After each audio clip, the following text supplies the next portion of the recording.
folks. How's it going? It's me, your mom's best friend and your dad's future boyfriend, Nav Walia. And I want to welcome you to another episode of Quarter Life Chit Chat. How's it going? How y'all doing? Y'all miss my voice? I'm not going to lie to you, folks. It's been a crazy week. Okay, it's been a crazy week. And man, let me tell you, the amount of W's I've been catching lately, shit's hard, man. It's hard. It's hard being humble when you're just constantly catching so many W's. You know, work's going great, friendships are great. I still don't have a woman in my life, which, let's be real, that's a major dub. That's a major dub, okay? Folks that are in a relationship, you all understand what I'm talking about. Yeah?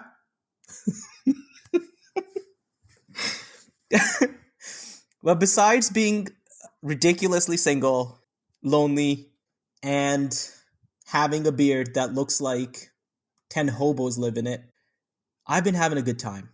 I've been having a good time making content for each and every single one of you. Creating something that you enjoy listening to, that you want to keep coming back to week after week, and just doing my best to making each and every one of you laugh. And I hope that I'm succeeding because I do it. I do it all for you. Wow, that was really fucking cringy to say. I'm not gonna lie. But I do it for you. I do it for you. I do want to make people laugh. And I hope I am succeeding at that. Because let's be real, boys. Life sucks. Life's kind of boring. Can be very depressy, a little PMSy. So you know what? A little bit of laughter goes a long way. And speaking of laughter, a lot of you have loved the last episode.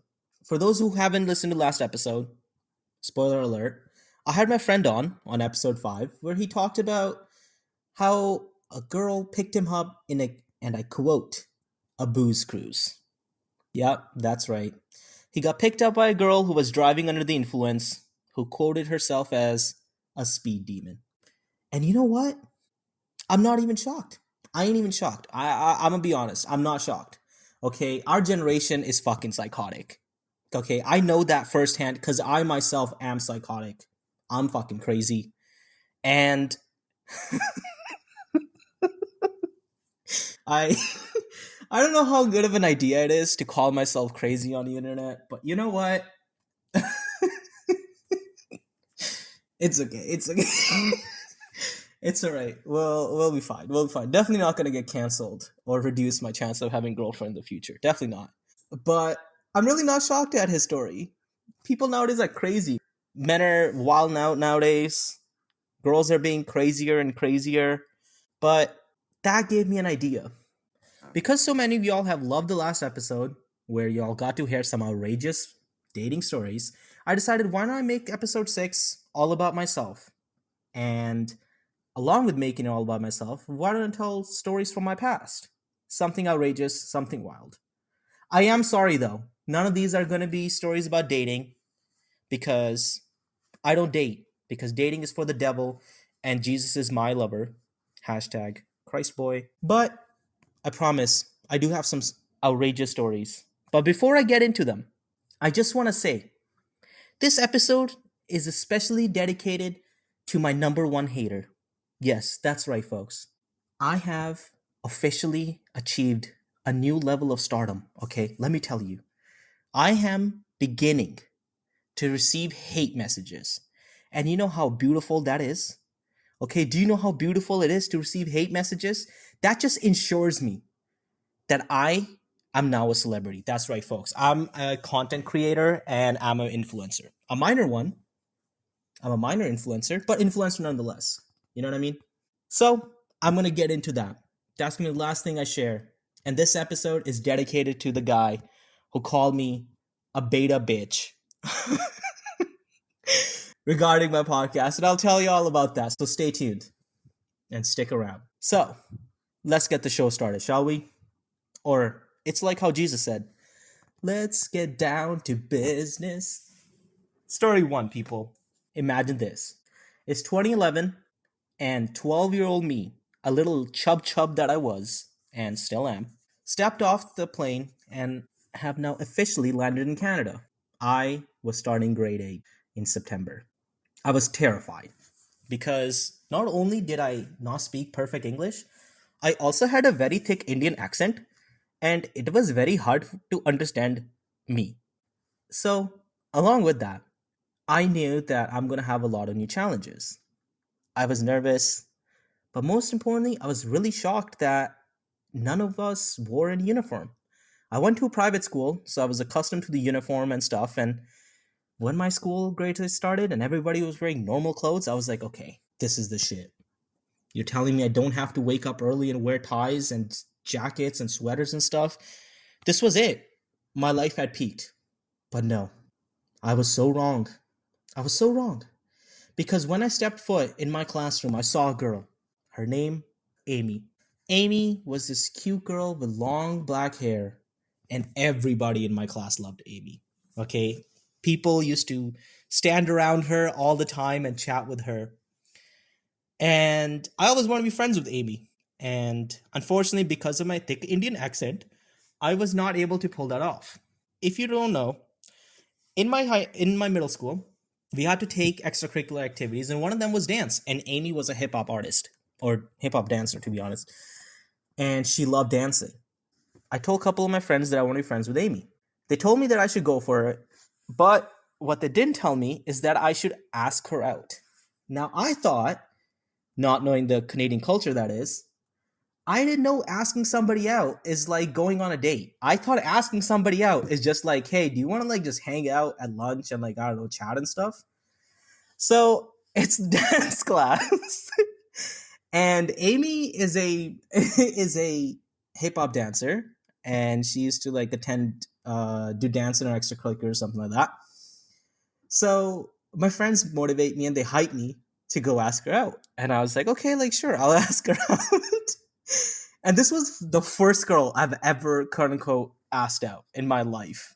And this is the origin story of how my psyche started. I walk up to Amy after class and I go, hey Amy, how's it going? She's like, I'm good. For some reason, I said, Amy, do you have any guy friends? And she goes, yes.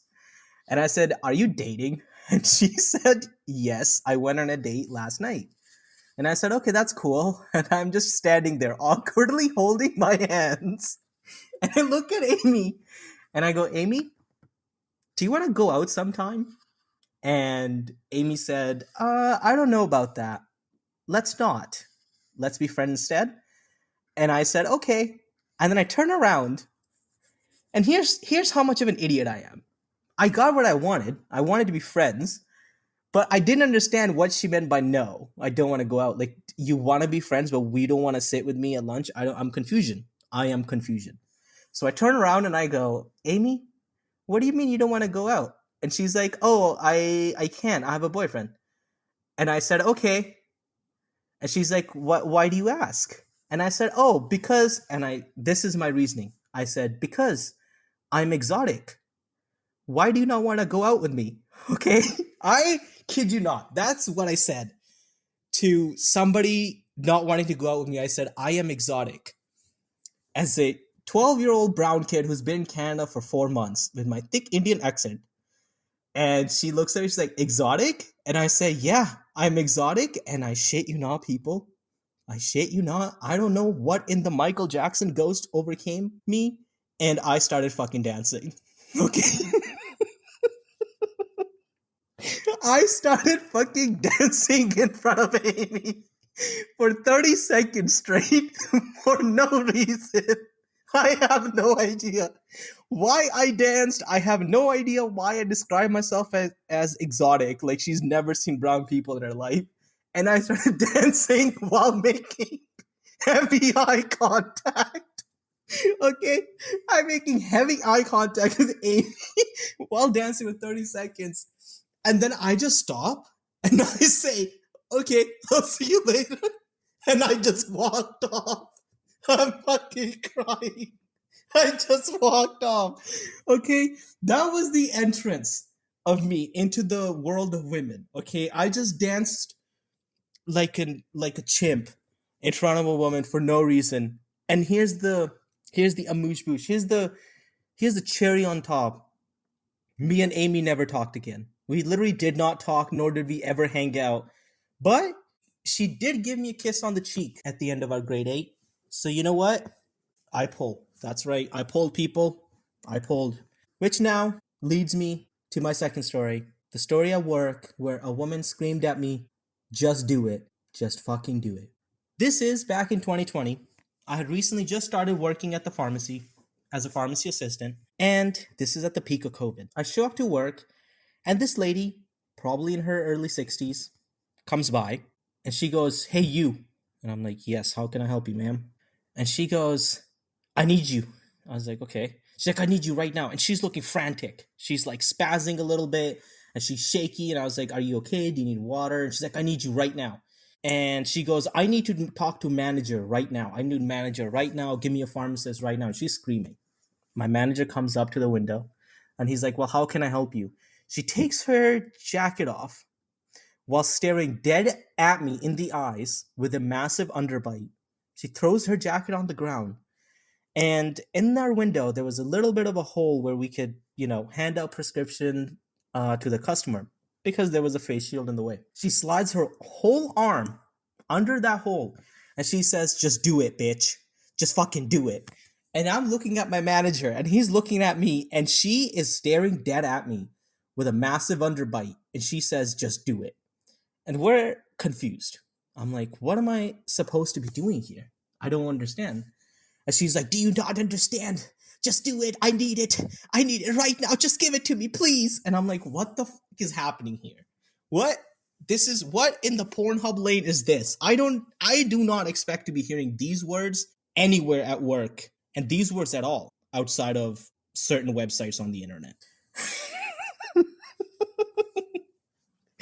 So so me and the manager looks and he's like, "Well, what is it that you need? What can we give it to you?" And she pulls her arm out and she goes, "I need the vaccine. I need it right now. Give it to me. Please do it. Just do it. Just give it to me. I need it." And we go, "We don't have the vaccine. Nobody has the vaccine. The government is gonna call you and they're gonna give you a vaccination when it's your time." And she looks at me and she looks at my manager. She goes, "It's a hoax. It's all a lie. They're not going to do it. I know you guys have the supply. You guys just want the people to die." And we're like, "No, we really don't. Like, we really don't. I wish we had the vaccine. Okay, but we don't." And then she looks at me and she looks at my manager and she goes, "You're both bitches anyways." What? I'm sorry, what? First of all, it's true. My ex-manager was a bitch. But me, that's also true. I'm a huge bitch. But that's not the point, people. Okay, that's not the point.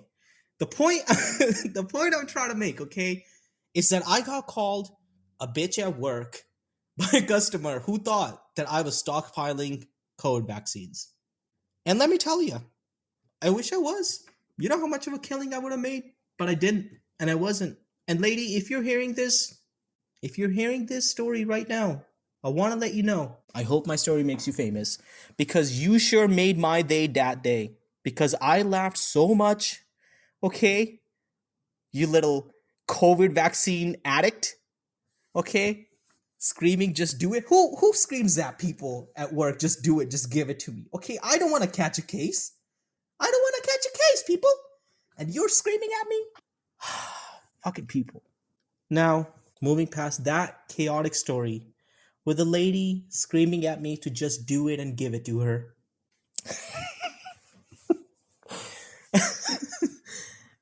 I want to get down to the main business for this episode. The business of me receiving hate messages from people on the internet. So let me give you some context. In order to grow this podcast, in order to promote it, I have been reaching out to people on almost all social media, whether it's Facebook, Twitter, Instagram, and by thank of God, slowly my podcast is growing. One of the places I promoted my podcast was on Canadian Pre-Med subreddit. For those who do not know what Reddit is, it's a place for all the weirdos and the sketchy people on the internet who are just too horny for their own good. So I go on the pre-med subreddit where it's just a Canadian pre-meds who are just living anxiously if they're ever going to get into med school or not. And I post on there that I have made a podcast as a med school reject, and that I'm hoping that somebody here listens to it and to an extent gains inspiration and at the least has a laugh or two. After a few minutes of posting it, some guy messaged me and says, "Hey man, looked at your podcast. Not gonna lie, it's pretty alright, but I don't recommend you putting it on your med school application." I say, "Why is that, pal?" And he replies, "NGL, don't take this the hard way, but your podcast is absolutely an utter dog shit." I send a bunch of laughing emojis and say, "That's really cute. Thanks for your criticism. I've only had 2 episodes out now. I sure hope there's many on the way. I'm absolutely certain that things will get better, but thank you for your feedback. Can't say it's helpful, but thanks for chatting with me nonetheless." He replies, "Yeah, I don't think you should make any more. It's embarrassing that you got rejected in the first place, but then decided to make something out of a rejection is just sad and something that an attention whore does." I'm not gonna lie, people, I was really weirded out. Not because I was getting hate messages or anything, that's pretty fucking normal in my life. It is the fact that he called me an attention whore. How does he know me so well? What? What? How do you know that I'm an attention whore? That doesn't make sense to me. Okay, we've never met, weirdo person on the internet, and you know me so well that you're calling me an attention whore? Sketchy. I say, "LOL, have a good time, man. See ya." He replies, "I dare you to make another episode, because the moment you do, you will realize that your stuff and all that you say is dog shit and is worthless. I hope you don't put this on a med school application because you will be embarrassing yourself." To which I say, "I will be talking about this on my podcast some point because I think it's absolutely hilarious." And he responds without missing a beat, "I truly hope that you understand that you're not going to get into med school because you're a bitch, and med school will not accept people who are bitches. Your podcast is dog shit. Humble yourself, keep your head down, and perhaps you can succeed." And I just want to say, why am I getting called a bitch so much lately? Okay, why is this happening? What? Like, I understand that I'm a pussyo, but why? why is bitch the most famous thing or the famous word people are saying nowadays? I don't understand. I will be sending this podcast to this person directly because honestly, calling me a bitch, that's one thing. But telling me to keep my head down as a way to succeed, that's cute. So, stranger on the internet that's listening to this podcast, I just want to tell you, man, I truly hope you get into med school. I really do. Because if you think the road to success is by keeping your head down, then let me tell you, brother, you sure as fuck need med school a whole lot more than I do. Because whether med school looks at my podcast in a good way or a bad one, I sure am impressed of it. And let me tell you, med school defines you, baby. Doesn't define me. And I just want to leave everybody with a note. If anybody tells you to do something or anybody's critical of you, just remember, it takes somebody special to show you support. But it takes somebody extra special to show you hate. And it is when you start receiving hate, you know you're doing something great. And that concludes this episode of Quarter Life Chit Chat. And before I head out, I just want to say, go and listen to the previous episodes if you haven't. Leave a comment, subscribe to the YouTube channel, follow the show on Apple Podcasts, Spotify, and follow the Instagram for the podcast, quarterlife_chit chat. I'll be posting a lot of trailers, a lot of behind the scenes, a lot of snippets. Thank you for all the support, and to everybody that is calling me a bitch lately, stop it. Just stop it. It's turning me on. It's not. All right, folks. You guys have a great time, okay? Thank you for listening to another episode of Core Life Chit Chat.